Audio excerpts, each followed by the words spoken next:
So hi guys, first time ko makakita ng ganito sa bukid. Alam niyo ba kung ano to? Hindi ko rin alam kung ano to.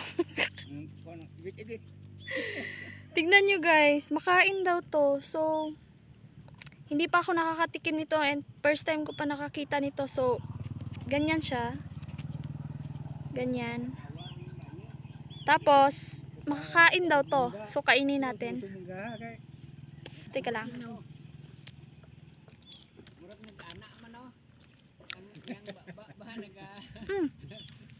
Masarap sabi.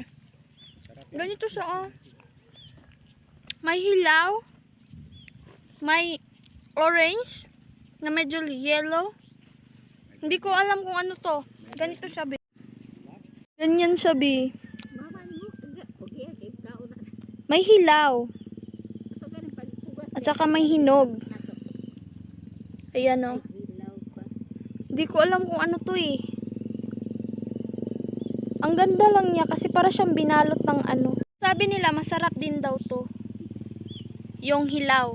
So tikman natin yung hilaw. Masarap naman yung hinog. Parang kamatis.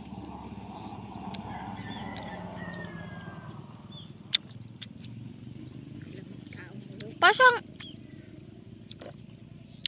mangga. Pasang mangga. Tapos yung hinog niya parang kamatis. So kung nakakilala kayo ng ganito bi, mag-comment kayo. Hindi ko alam kung anong pangalan nito eh. Ganito yung dahon niya, yung bunga niyang hilaw, yung bunga niyang hinog. Ayan siya bi. Ayan yung hilaw. Ito rin yung hinog. Pero mas bet ko yung hilaw. Kasi para siyang mangga na parang...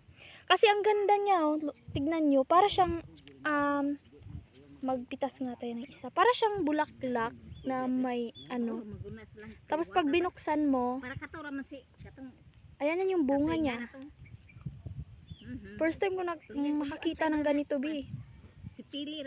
Makain pala daw to. Sabi ng mga kasama. Tignan natin.